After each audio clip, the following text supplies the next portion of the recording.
I couldn't believe anyone would cross my boundaries so easily. Not just push them, violate them, obliterate them, like they were never there at all. It's staggering the audacity some people have when they smell an opportunity, especially when they think you won't fight back. I remember standing in my own living room, realizing someone I once called family felt entitled to it, as if my sanctuary was some unclaimed prize she could just take because I wasn't using it the right way. That betrayal wasn't a misunderstanding. It was deliberate, calculated, and I saw it coming the moment she messaged me. "Hey, I heard you have that beach house. Can I stay there a while? I need some space." No greeting, no apology for years of silence. Just an expectation that I would hand over my keys like a good, obedient relative. That was the moment everything shifted. Because I realized she didn't see me at all. She only saw what I owned, and what she could claim. My name is Claire. I'm 38 years old. For the last decade, I've worked relentlessly to build the kind of life I used to think was impossible. Quiet, private, intentional. I own a modest coastal vacation home about 3 hours from the city. It's not grand or fancy, but it's mine. My refuge. A place where the sound of the tide is the loudest thing I hear. I bought it after years of saving, of saying no to things I didn't want, so I could finally say yes to something that felt like peace. But that's the thing about boundaries. Your boundaries will offend those who benefited from you having none. That line stuck with me long after this ordeal. Because when it started, I didn't see myself as someone with enemies. I didn't think my own family would try to take what I'd built. And I couldn't have imagined how brazenly someone would cross the lines I'd drawn so carefully, just because she believed I wouldn't dare stop her. I remember the first time I walked into that house. After closing the deal, the air was salty and cool. The floors still smelled like fresh pine varnish. I promised myself it would be my refuge from the stress of work and from family drama I'd long tried to escape. We had a complicated family history. My brother and I were close in childhood, but adulthood introduced resentments we never really named. His wife, my sister-in-law Lydia, was always polite on the surface, but the conversations left me feeling picked over, analyzed. After our father's funeral 2 years ago, I let that relationship fade. I wanted peace more than forced civility. But the real shock came one late spring afternoon, when I sat on my screened porch sipping coffee and reading. My phone buzzed with a message that would upend all my careful planning.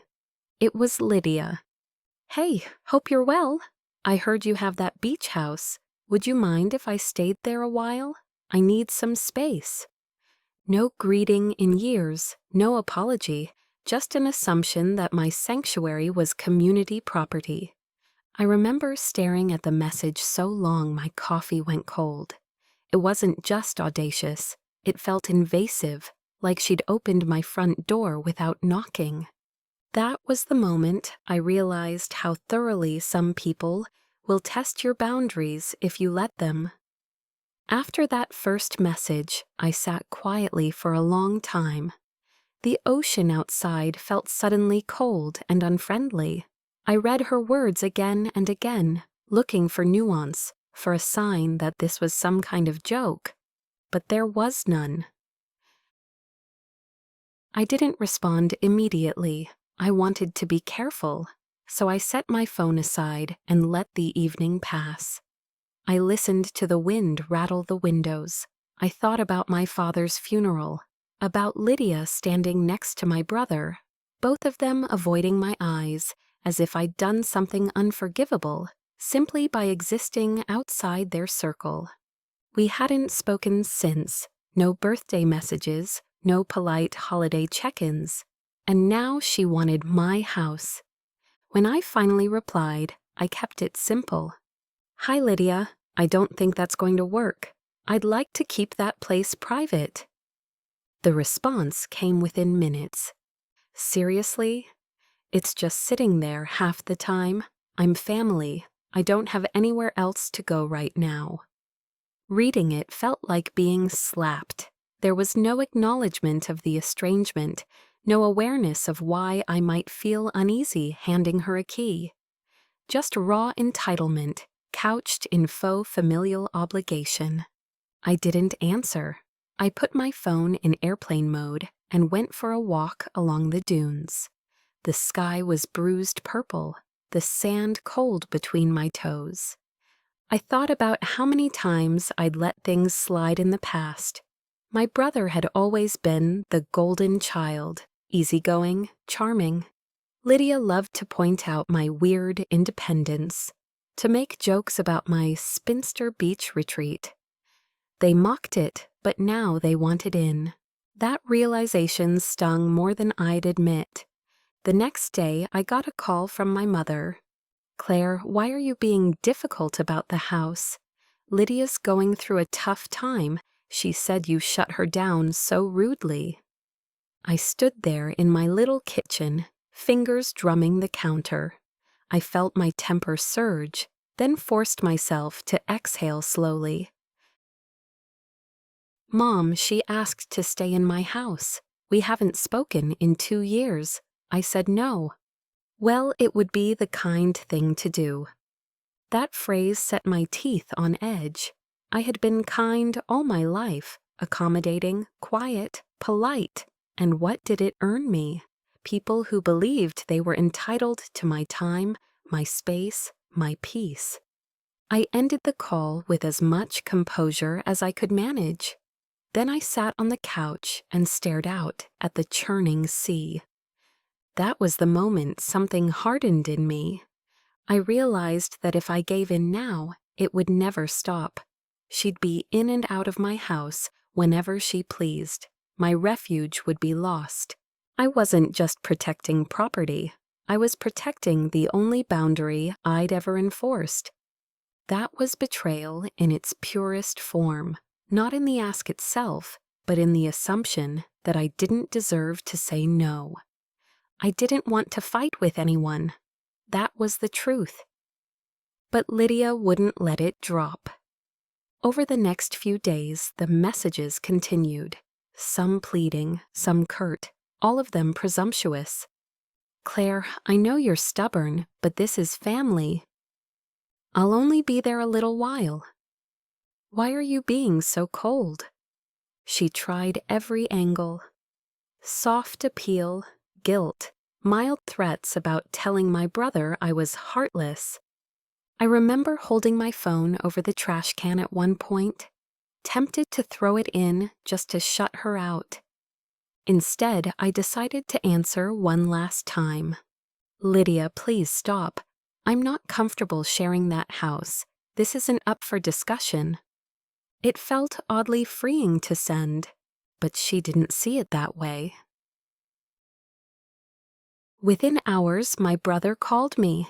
His voice was tense, performatively calm, in that way that warned me he was ready to explode if I so much as disagreed.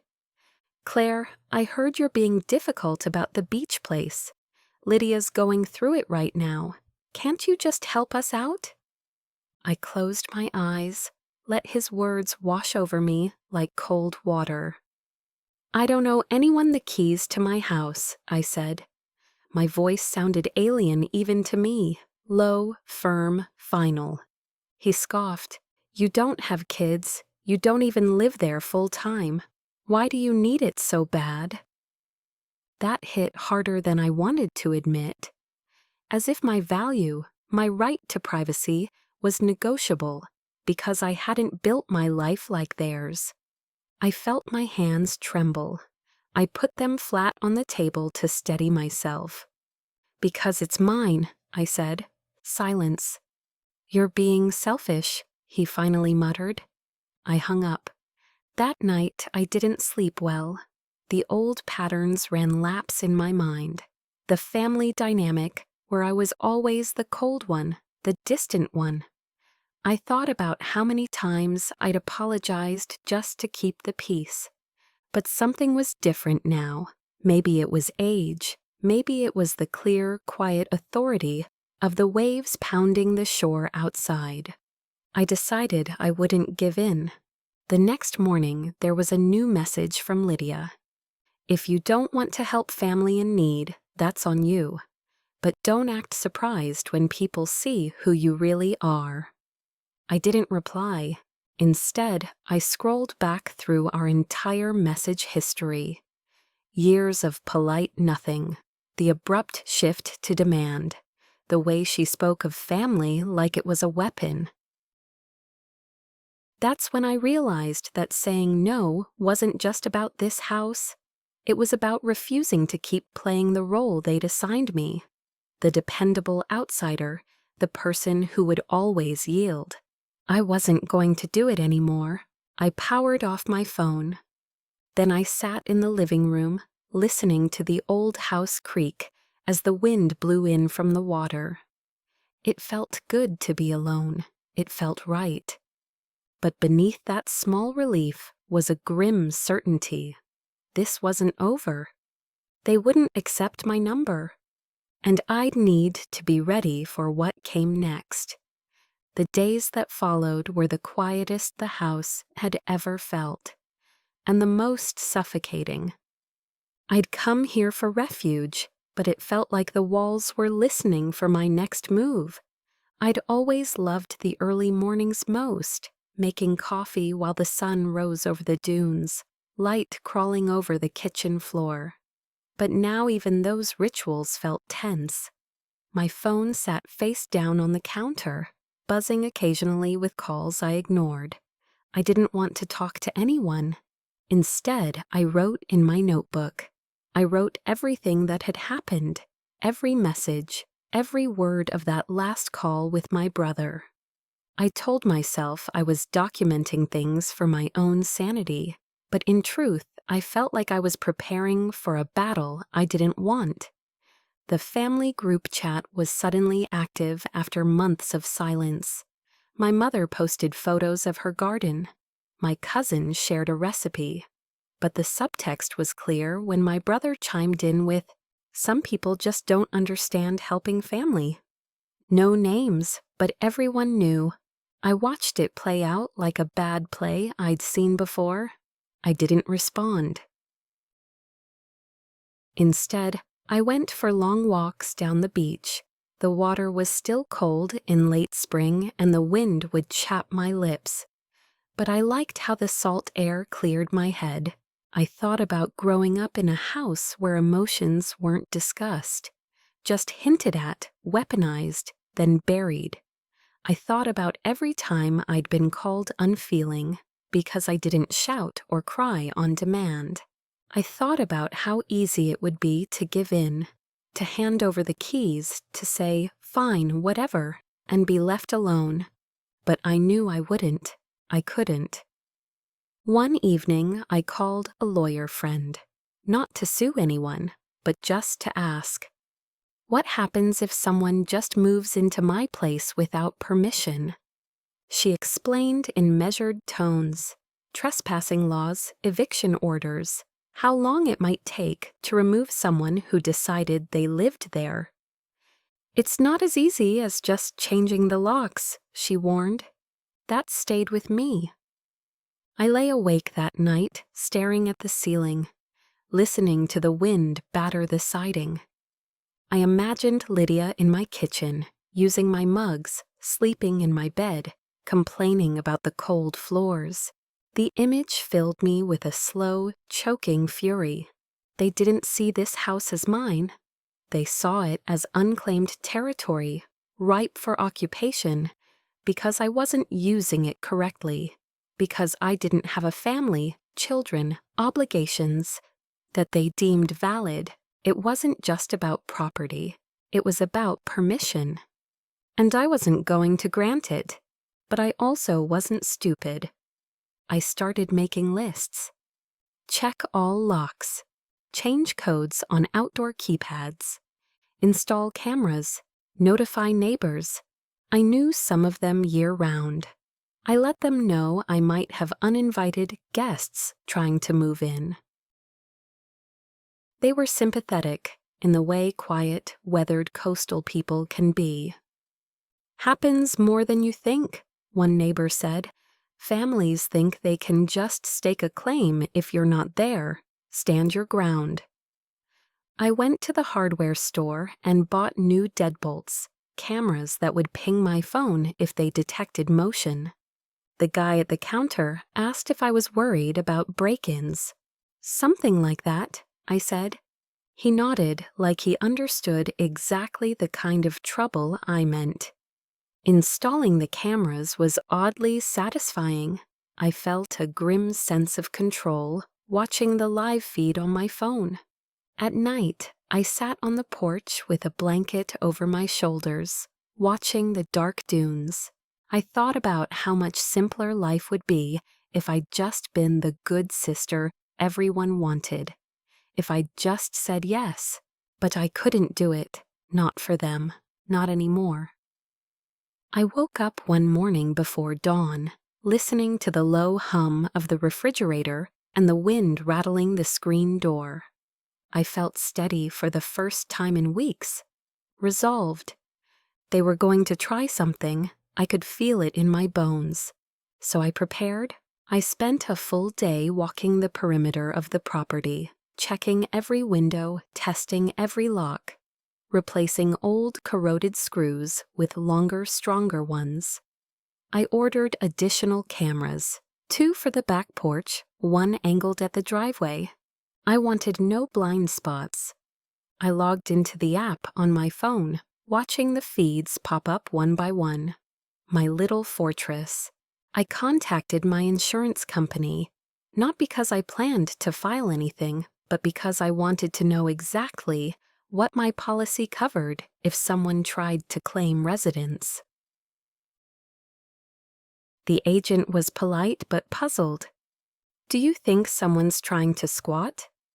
"I think someone believes they have a right to my property," I said calmly. He fell quiet for a moment. "Well," he finally said, "document everything. And don't let them in." That same day, I drafted an email to my lawyer friend. If someone changes the locks on my house without permission, what are my options? How long does it take to evict them? What kind of evidence do I need? She called me instead of replying.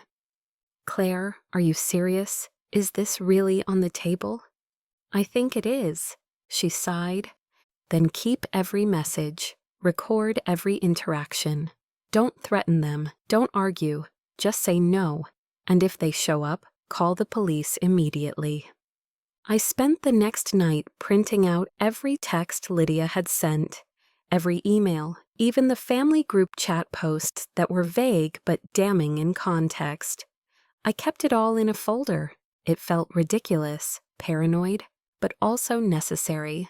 Meanwhile, the family kept pushing. My mother called again.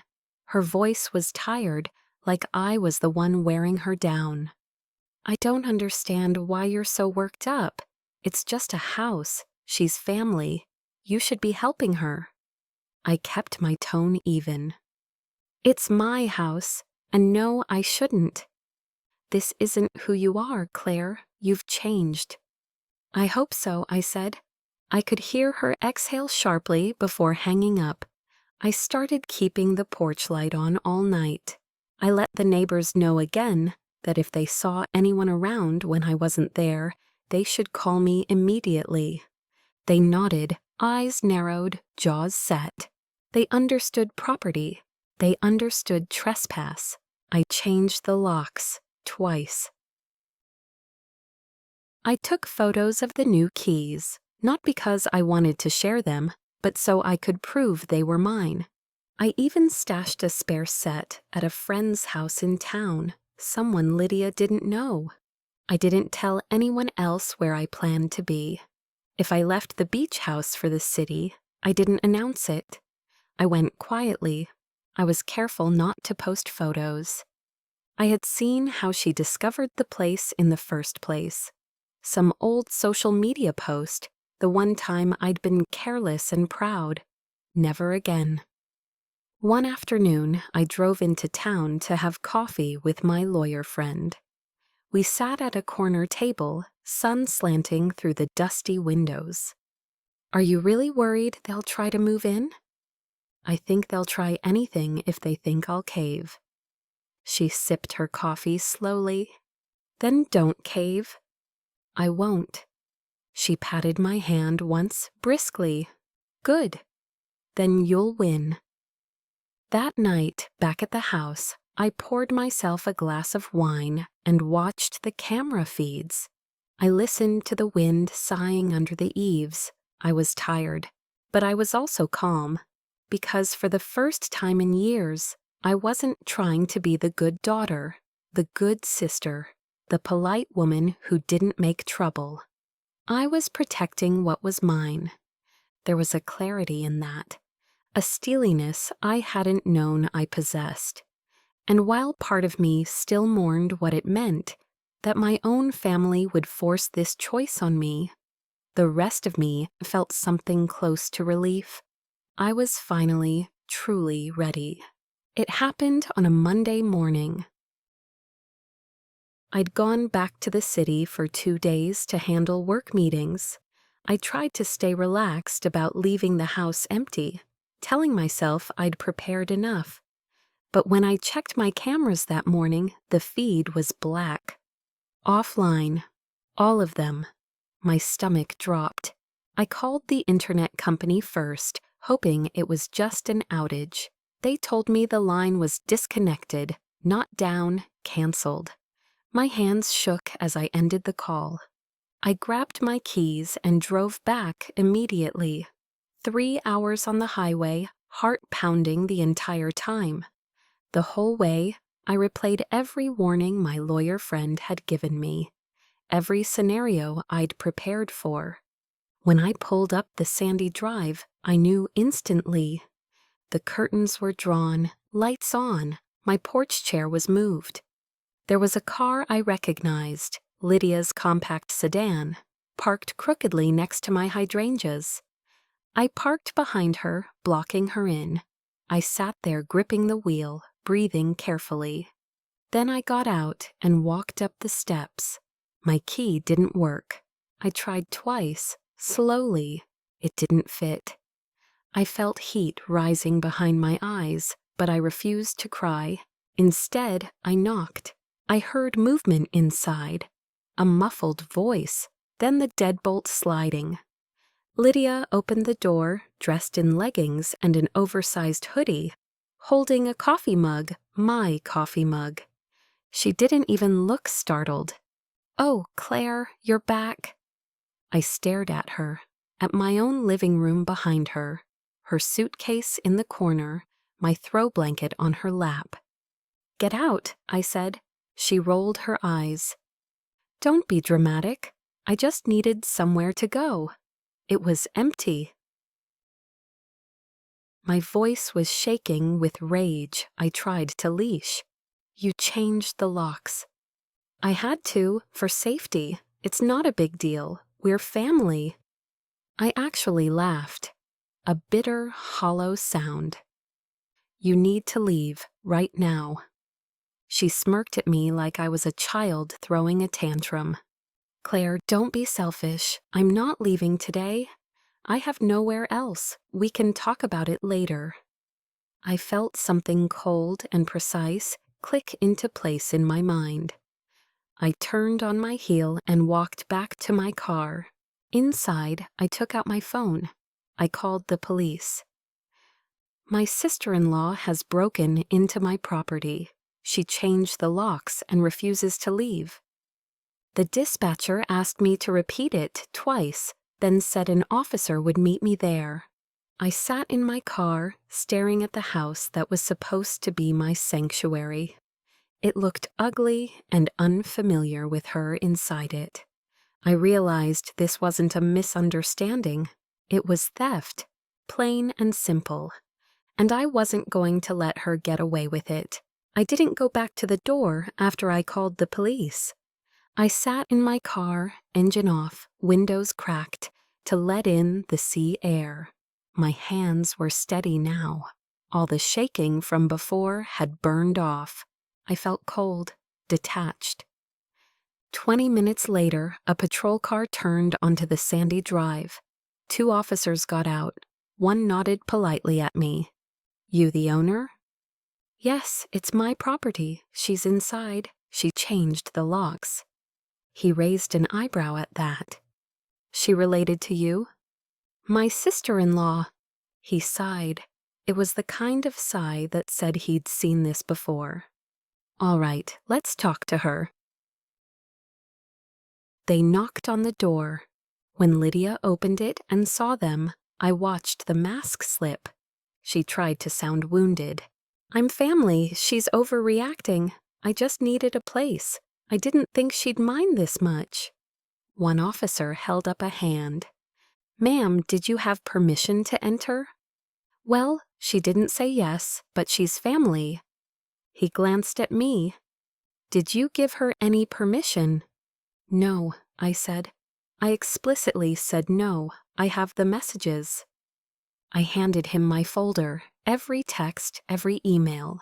He read for a long moment. "Okay," he said quietly. He turned back to Lydia. "Ma'am, you need to gather your things and leave. Now." She gaped at him. "You're joking. She can't kick me out. I have nowhere to go." "This isn't your residence," he said. His voice was calm but final. "She's family. That doesn't give you tenancy rights without her permission. You're trespassing." Her face crumpled. She turned on me, eyes furious and wet. "You're such a heartless bitch. I hope you enjoy being alone forever." I didn't say a word, just watched her pack, in furious, sloppy movements. She knocked over a lamp and didn't pick it up. The officers stood by, arms folded.